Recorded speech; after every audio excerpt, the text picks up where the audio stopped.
Alright, so good evening, PhySoc and others. Today I'm going to be talking about liquid crystal on silicon spatial light modulators. First of all, I'm going to give a quick introduction to myself. I feel like I'm qualified to speak about this sort of stuff. I work for PhySoc Australia, so LCOS, SLMs are my bread and butter, and we use them in a bunch of scientific instruments, some of which even get used at UCIT in Martin's labs. Probably in other parts of UCIT as well, but that's one application I do know. So I used to be the president of PhySoc back in 2019. You can see me with some of my exec then, with the weird flux but okay t-shirt. You may think that's an old meme now. It was an old meme when we got the shirts. They're coming back. But we went with it anyway. So, to get onto the talk, you might be asking, well, what is a liquid crystal on silicon spatial light modulator? Well, it's simply a device that modulates light in space using the properties of liquid crystals mounted on a silicon chip. Everyone up to speed? No. Alright, let's break it down word by word. So I'm going to recruit some of the physics students out back. Can everyone tell me on a molecular level what a liquid is? There's not many of you, so I will call you out by name. Okay, I'll call Marcus. This, good. Can you tell me on a molecular level what that's doing, Marcus? It's wobbling. It's wobbling, exactly. So a liquid, molecularly, is the substance where the molecules are free to wobble and move around and jiggle amongst themselves. Next, and the other students really should have answered this earlier. This is the slightly more difficult question. What about a crystal? Isaac, do you know? Come on, I had a lecture on this like a couple of days ago. It's a structure that forms some repeating. Exactly. Has some repeating structure. It is a material that repeats itself in 1, 2, 3, or even 4 dimensions. Time crystals exist, but we're not going to talk about that. I just think it's a great, Doctor Who sounding thing. So, we've got a substance which repeats itself with great regularity in some number of dimensions, and we've got a substance which wobbles and wiggles and moves all over the place. How the heck do you combine that into a liquid crystal?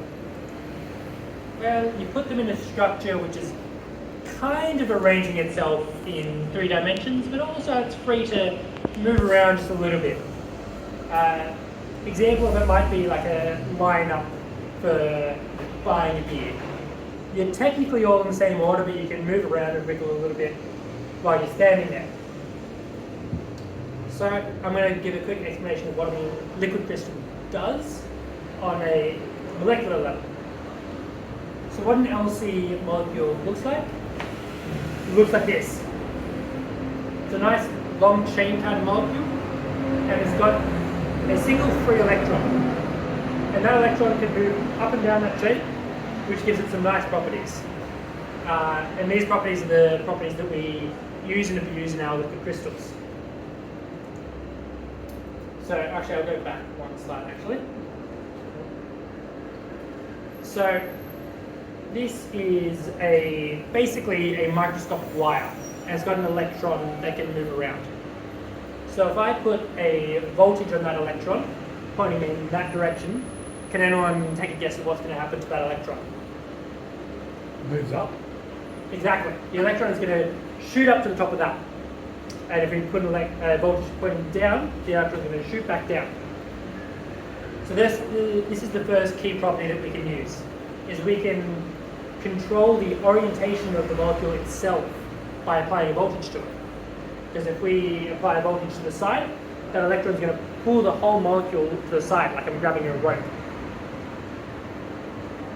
The second thing we can notice is light, which we might call an electromagnetic field, also has an electric field. And that electric field goes up and down.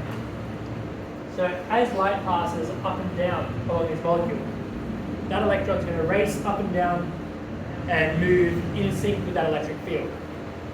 Now maybe some of the third year, probably third year physics students will know that this is actually what causes light to slow down when light passes through a medium is its electrons moving in sync with the light slows everything down.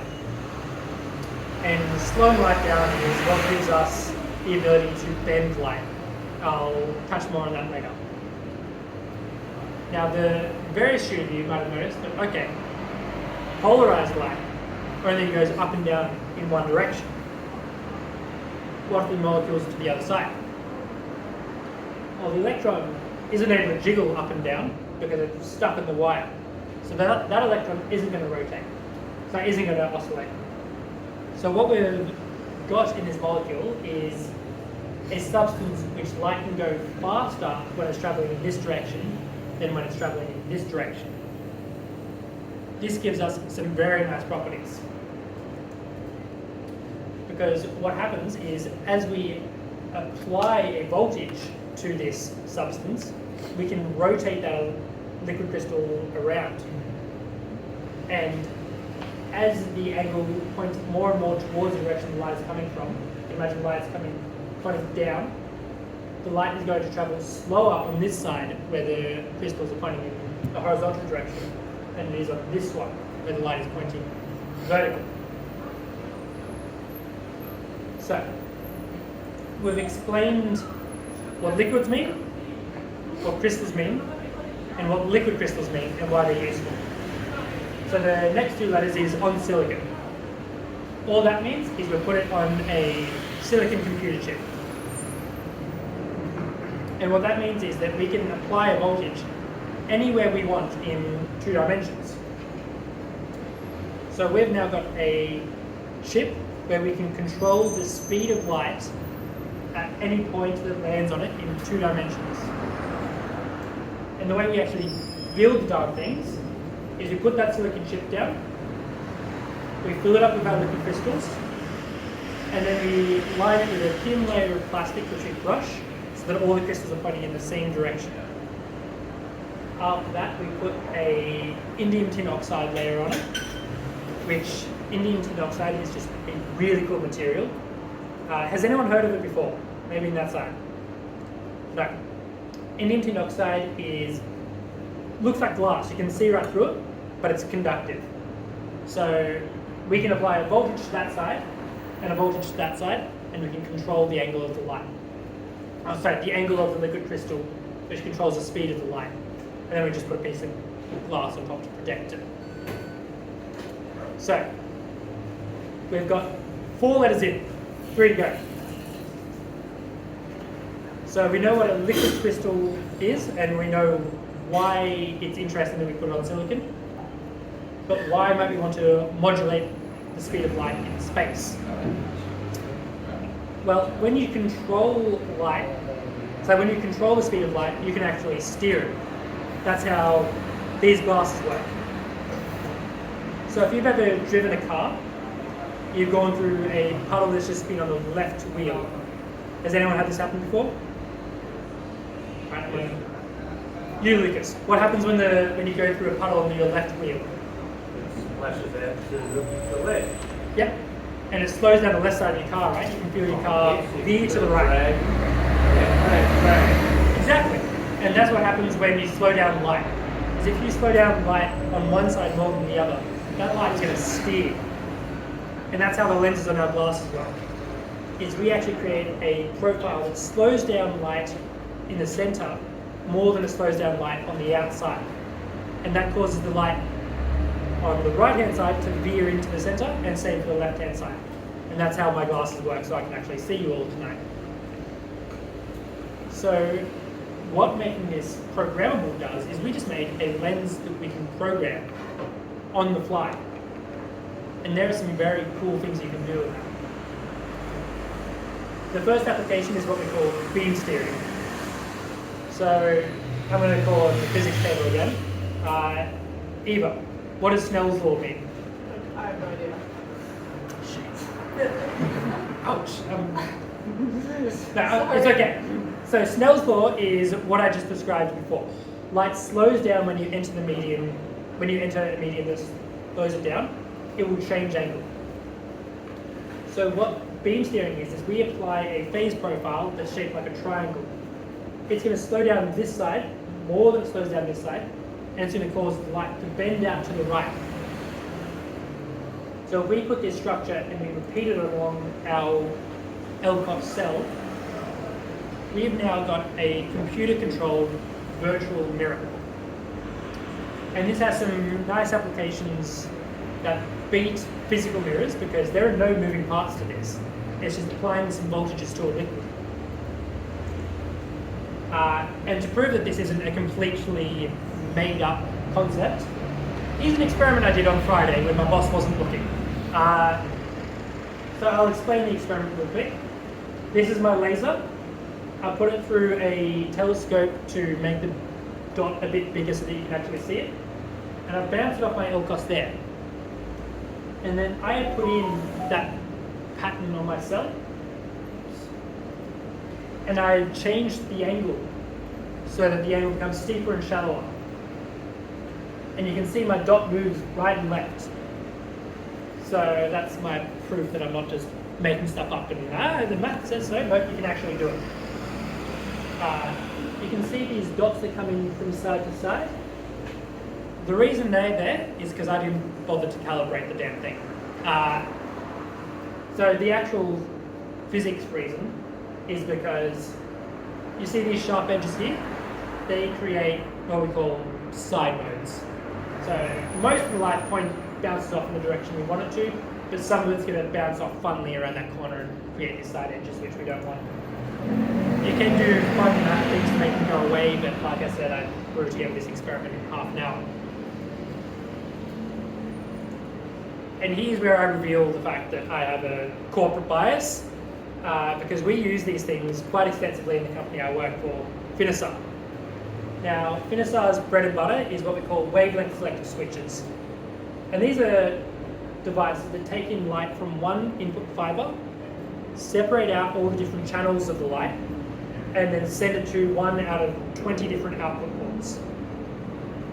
And these things are the backbone of the internet. You can imagine it like a traffic interchange. You've got all the internet comes in through one channel, and you need to send some of the internet to New York, you need to send some of it to London, and you need to send some of it to Singapore. So you'll split it up based on the channel the light comes in on, and send it out to different output ports. That's what the wavelength selective switch does, and we're using LCOS in that. Another just pretty cool application is laser machining. And that is where we get a really high power laser. Just like the sort of thing that if it bounced off the IGA over there, it will blind you. Real high power. And we use an LCOS to steer this high power laser and cut through metal.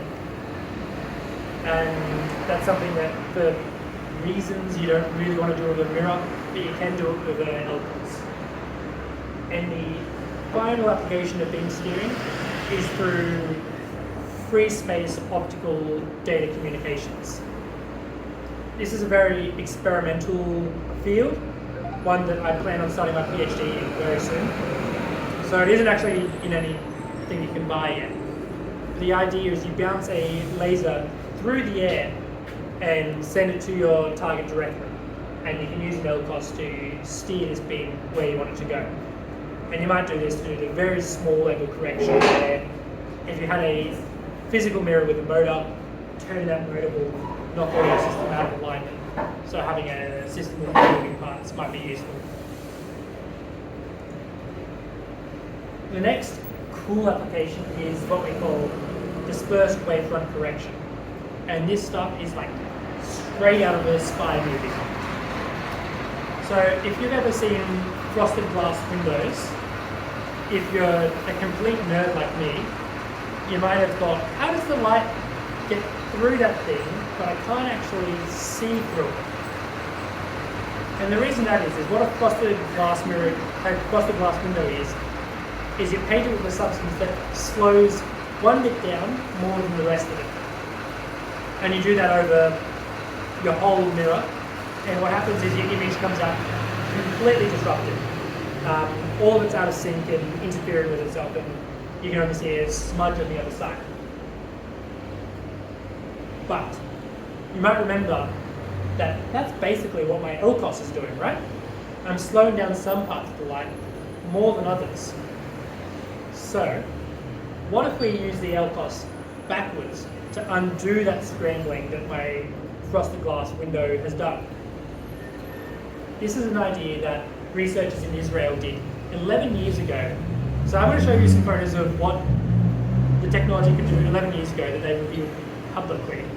So like, you can bet that the secret technology is going to be way better.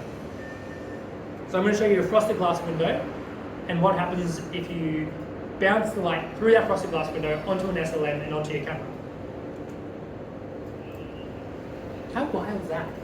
So if your hotel or something has a nice frosted glass window in the bathroom, you're thinking you're safe, no one can take naked photos of you, then they can. And to add even more to this cool spy technology kind of thing, you can even do this thing around a wall. Because a painted white wall reflects all colors equally, but it doesn't do it coherently, which is why you see white and not a mirror.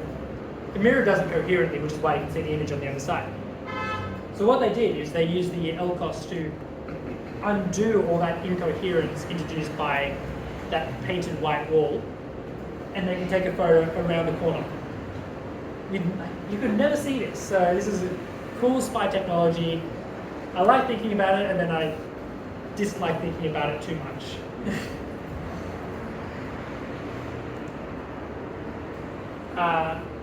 The other way we can go is we can go the other way, dispersed wavefront simulation. This is a bit of a niche application, but I learned about it while I was writing this talk, so I felt like I needed to include it. And that is going completely the opposite direction. We take a signal which we can see clearly, and we completely disrupt it. You might be wondering why we want to do that, and that is related back to that free space optical communication thing I was talking about before. So researchers at NASA are really interested at the moment in trying to shoot laser beams at satellites and using those laser beams to carry information. The problem is shooting it through the atmosphere causes all kinds of disruption to it. Some wind blows through the laser beam and it completely disrupts your signal. So scientists are working on all kinds of cool ways to mitigate those effects, but the problem with these experiments is you need a damn spacecraft to actually do the experiments. And even worse is scientists need to go outside. I don't like that. So to keep the scientists from having to go outside, we can use an Was that a joke? Yes. Everyone laughed. So to keep the poor scientists from getting a sunburn from going outside, we can do this inside the lab. So we apply a wavefront distortion filter, we call it, to the LCOS to disrupt our incoming light, and then we shoot back out through the system. And then the scientists can do whatever they want to try and undo and mitigate that effect. And this is just, I mean, LCOS are expensive, but they're a lot cheaper than launching a spacecraft and convincing scientists to go outside. Now I'm going to talk about real-life holograms, and this is really cool. So first I'm going to talk about some of the math. I'm sorry, this is something that hopefully the PhySoc students will get. I'll try and keep it high level otherwise. So there's this thing called the Gertzberg-Saxton algorithm. So the way this works is through playing with the idea of constructive and destructive interference. So if you've ever had a pair of noise-cancelling earphones, you might have wondered how these work. Or maybe you haven't. Maybe that's just me again. But the way noise-cancelling headphones work is they take the noise coming in through the microphone and then they apply the exact same noise, but slightly later than what the microphone heard it. And they can actually apply a low pressure to the noise at the same time the noise has a high pressure in the air, and a high pressure at the same time the low pressure comes in. And as a result you get no pressure, and it completely cancels out the noise. So I'm going to say that again. The way noise cancelling headphones work is you've got air pressure coming in a wave, and we're going to do the reverse of the wave. We're going to make the pressure high when the noise pressure is low, and we're going to make the pressure low when the incoming noise pressure is high. This completely undoes the effect, does the noise, and as a result we hear nothing. That is destructive interference. Constructive interference would be the opposite, when you sync up your light, say you sync up your waves, and it all lands together. Now, by slowing down and speeding up our light, we can do a similar thing with light. But we can make it all add together exactly the point of 3D space we want it to. And the Gertzberg-Saxon algorithm is how we calculate how we do that. And it's basically just a cycle. So we take the light that we put into the system, and then we do some math. The physicists amongst you might recognize the Fourier transform. The physicists who don't will become very well aware of it very soon. And then we get the light that comes at the output. Then we just swap the light with the light we actually want to come out, and then we undo the effect, and we get the light that will come back that it thinks we put in. Then we swap it with the light we actually put in, and we repeat the process over and over and over again, and as a result we get the exact lens profile we need to create a hologram. Now that's very abstract, so I'm going to show you again a real-life hologram that I built in my lab in 45 minutes when my boss wasn't looking. This was on an uncalibrated cell that I didn't spend much time on, so be gentle. But you can see me walking through with my sheet of paper, and slowly the hologram will start to appear. And I think it's pretty cool. So this isn't just a projection. The light constructively interferes at this point here, and then destructively interferes everywhere else. So you just get a smudge like you get at the beginning of the GIF there. Now, okay, a 2D wall of text isn't that impressive. I'm sorry, I only had 45 minutes. But what you can do is you can stack a bunch of these images right next to each other. And kind of like the way that putting a bunch of two-dimensional squares near each other creates an image we call television. You can stack a bunch of these 2D images one after the other and create a three-dimensional hologram. And this is what it looks like. This is the same hologram taken from 3 different angles. And you can see even like from right down the corner of this hologram, it looks like you could reach out and touch it. It's pretty cool. So somewhere that I know that this gets, I'm pretty sure this gets actually applied, is some of those brand new cars, like the BMWs have got the heads-up display on your windscreen, and then when the GPS says turn left, it puts like an arrow out on your windscreen that shows you the road where you're going to turn left. It uses a hologram to create what they call a virtual image that looks like the arrow is actually on the road, but it's this virtual hologram that they've got a little LCOS on the bottom that creates. It's really cool. Okay, so has anyone on that table there taken some quantum classes? One of you, 2 of you maybe have. So, you might have learned that light actually has momentum. So that means when an individual particle of light hits something, it slightly moves. So light has momentum, and we can make holograms. Does that mean we can make hard light? Now, I need to do a quick survey to figure out how old I am, because I told someone I started uni in 2017 and they went, does anyone actually recognize this video game?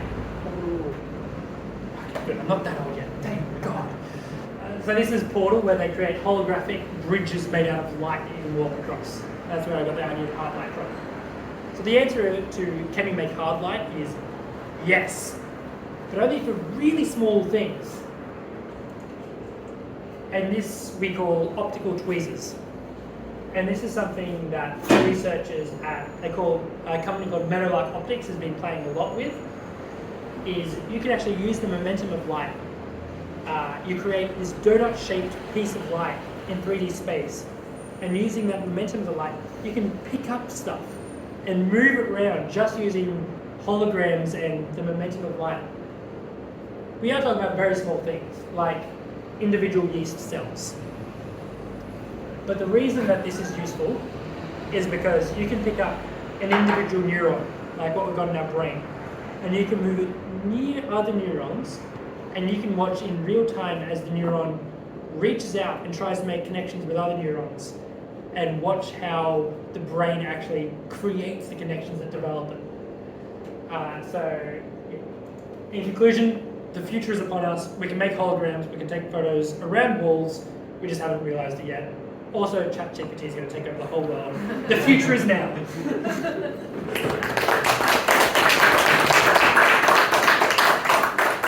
Thank you. If anyone has questions related to LCOS,